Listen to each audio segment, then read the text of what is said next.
Hey everybody, I'm going to do a review of Sucker Punch. Came out a couple of weeks ago, but I've been lazy, so, you know, this is how it's going to be.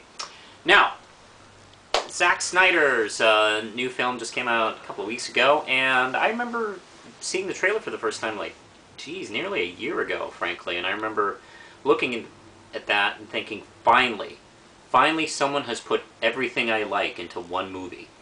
So, you know, of course, I was sold instantly. Now, I've been a fan of Zack Snyder ever since I saw 300. And I haven't, I have noticed that he seems to be a little polarizing for some reason, at least from what I can tell on the internet. Although the internet hates everybody, so, you know, whatever.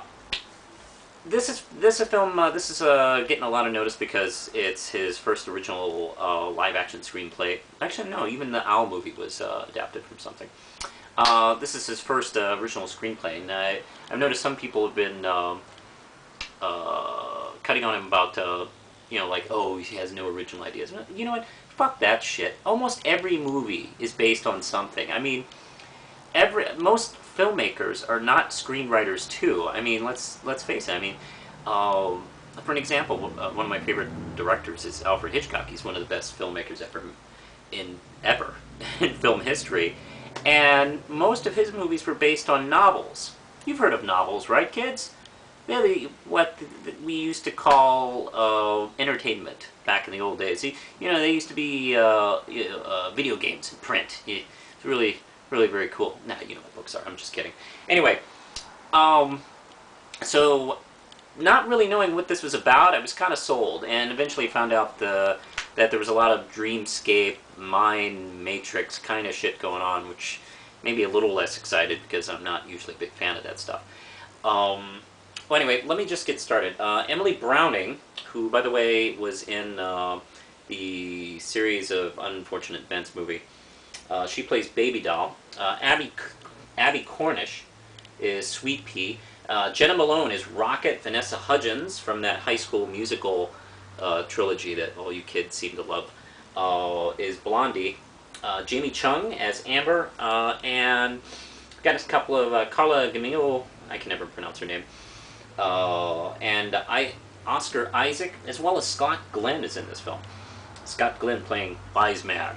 And he is sort of the Yoda in this kind of film. But let me get to... The film briefly explains, pretty quickly, how Baby Doll had pretty rough goings before the film starts. Her mother passes away, apparently inheriting things to her and her evil stepfather and, you know, sister, and then a big calamity happens.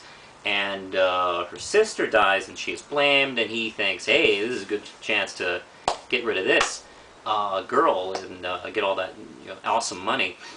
So she is committed. Now, I can't really tell what time this film takes place in.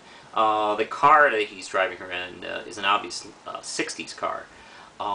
And there was a practice, I mean, in the earlier part of the century, like when a woman becomes a little inconvenient, she is sent away as a crazy person and maybe lobotomized. You don't think they used to do this? Just ask Frances Farmer. So it's a little kind of shaky on the time, which gives it a more kind of a classic feel. She steps in, and after kind of a montage explaining the next few days, she is about to be lobotomized, and then she falls into a different world. It's the same world, but it's not an asylum anymore. It's some kind of brothel / prison, and the patients are now dancers, entertaining for evil guys who come in and out of the place. And Oscar Isaac is the administrator, and he now is like sort of the pimp, and he has a thin mustache. Beware of guys with thin mustaches. They're just evil. And he's quite good in this film. I'll get back to him in a second. But, okay, you think, alright, this is kind of a, oh, I get it, it's kind of a Wizard of Oz kind of thing, where she's had this horrible life, she goes into this other fantastic universe to kind of solve her problems. But here's the thing, when she starts dancing, that's when she is teleported away to this, you know, super cool, fantastic action fantasy set pieces, you know, where we fight like, you know, zombie Nazis run by steampunk technology and dragons and robots, and that's where we go from there and there. So it's really strange in a way, because this is like, let's say Dorothy goes to Oz, and then when she's there, she then takes a side trip to Wonderland. It's almost a dream within a dream, and I, you know, can't help but think of Inception when I watch this film.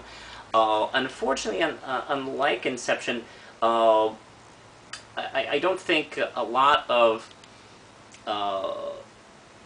this script is well thought out. I think Baby Doll has distance, and you can understand because of the pain she's been through. She's been through a lot of emotional distance. Unfortunately, I do think sometimes that puts a distance between her, the character, and the audience. I think Emily Browning plays this very well, though. I just wish that maybe her character had just been a little bit more explored sometimes. But, you know, at the end of the story, she does say to Sweet Pea, "This isn't about me, this is about you," which is an interesting twist, actually. The performances are quite good. Emily Browning, as I just mentioned, was very good. And let's see, as well as Abby Cornish. I'm not familiar with her, but she's quite good. Jenna Malone is actually one of my favorite of the supporting ones who played Rocket. I liked her a lot. And Vanessa Hudgens, well, okay, she can act. I don't know. I'm willing to give her a pass. Oscar Isaac is quite evil, actually. He has a scene near the end where he confronts the ladies, and he is awful in that scene. I mean, really, I have to commend you, Mr. Isaac, and Zack Snyder, because he is just so terrible in that scene. I just, you know, I would like him to be slowly butchered and, you know, maybe peeled like a grape, or, you know, slowly lowered into a wood chipper, you know, feet first. You know, that's kind of how much hate builds up for him in that scene. Anyway, this film does have its faults. During the super cool action sequences, there's not much threat level, because you know they're going to make it okay. But I do like the way it's kind of sewn up at the end. I do think this film really doesn't deserve to get beat up at all, because I think what I like about what he's doing here is I think he really aimed high with this film. I think maybe he just shot to the left a little bit. I'm going to give this a weak 4 ram chips. I think it's a little bit better than a 3 ram chip, and it's not quite a 5 ram chip. So I'm going to give it a 4. It's definitely worth checking out, especially if you like Zack Snyder's work. It's not as perfect. It's not as good as Watchmen or 300, but it's definitely worth seeing. If not, just renting anyway. But it really does have me excited for Superman. God, I can't wait for Superman to get in a fight. It's going to be exciting. Anyway, I think that's about it. Now push the button, Lindsay.